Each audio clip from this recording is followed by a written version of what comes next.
Good afternoon. Myself, Dr. Vajed Mughal, consultant nephrologist and kidney transplant physician, Galaxy Super Specialty Hospital, Chhatrapati Sambhajinagar. आज आपण CKD या आजारासंदर्भात आणि पायाची सूज याबद्दल माहिती जाणूया. पायांची सूज आणि सीकेडी यांचा मुख्यतः काय प्रभाव आहे, त्याची कारणे, लक्षणे आणि उपचार काय प्रकारे होतात.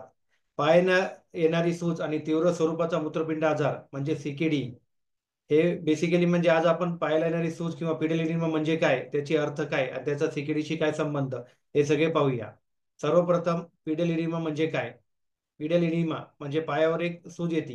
ही एक अशी स्थिती असते की ज्यामध्ये पायाच्या खालच्या भागांमध्ये किंवा तळव्यांमध्ये अतिरिक्त द्रव्य जमा होतो, त्यामुळे तेथे सूज येते.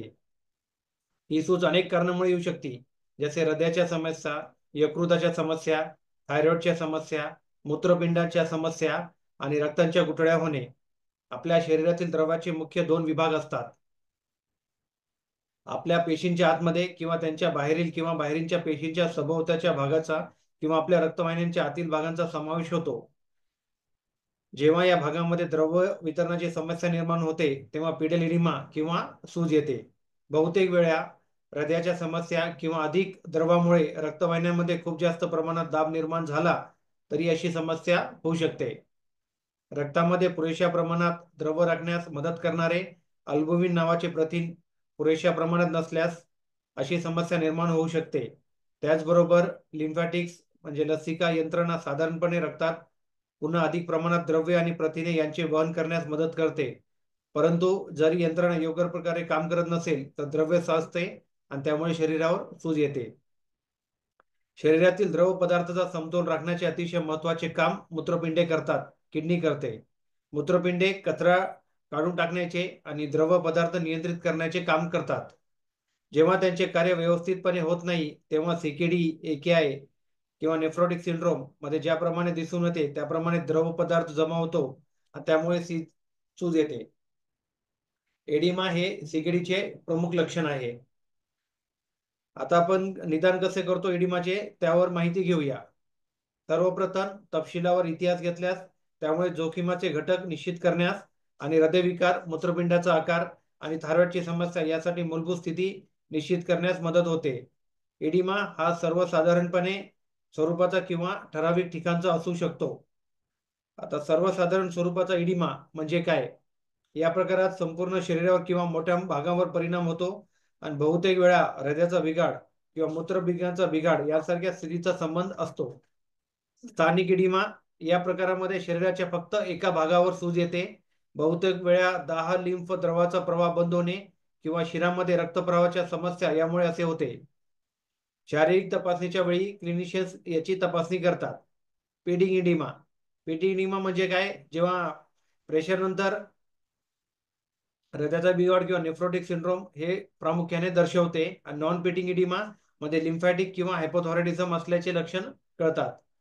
मूत्रपिंडाचा विकार असल्यास खालील चाचण्या किंवा इमेजिंग केल्यास त्यामुळे मदत होते.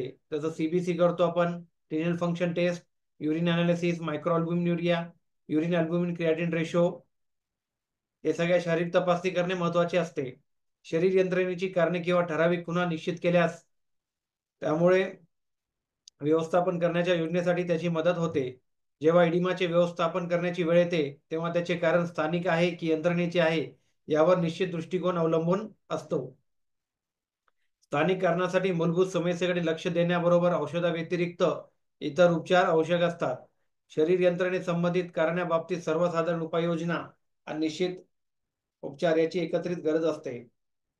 आता सर्वप्रथम आपण बघूया स्थानिक स्वरूपाच्या इडिमासाठी औषधाव्यतिरिक्त उपायांमध्ये याचा समावेश होतो. स्थानिक इडिमासाठी त्रास असलेल्या पाय नियमितपणे एखाद्यावर उंच भागावर ठेवल्यास त्यामुळे सूज कमी होण्यास मदत होते. कंप्रेशन उपचार, कंप्रेशन स्टॉकिंग घातल्यास त्यामुळे रक्तप्रवाह सुधारणा होण्यास किंवा इडिमा कमी होण्यास मदत होऊ शकते. फिजिओथेरपी, प्रशिक्षित व्यवस्थेकडून मसाज किंवा इतर शारीरिक उपचार करून घ्यावेत. बर्फ लावणे तीव्र स्वरूपाच्या किंवा कंजेस्टेड एडिमासाठी आणि सेल्युलाइटच्या केसेसमध्ये उपयुक्त.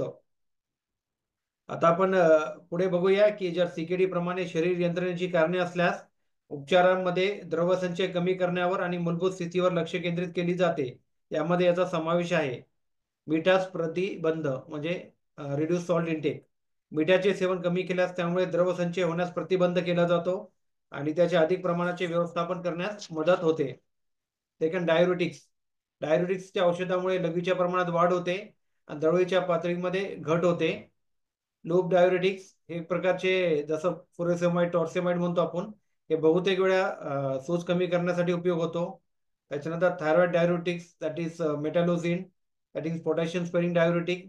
या सगळ्यांचा आपण औषधाप्रमाणे एडिमा कमी करण्यासाठी उपयोग करतो.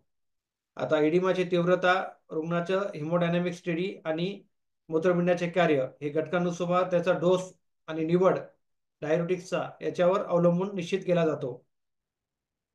तीव्र स्वरूपाच्या बहुतेक याच्यामध्ये द्रवसंचावर नियंत्रण करण्यासाठी मीठ, मिठात द्रव्य पदार्थावर मर्यादा, डायुरेटिकचा उच्च डोस हे सगळं व्यवस्थापनाचे असते.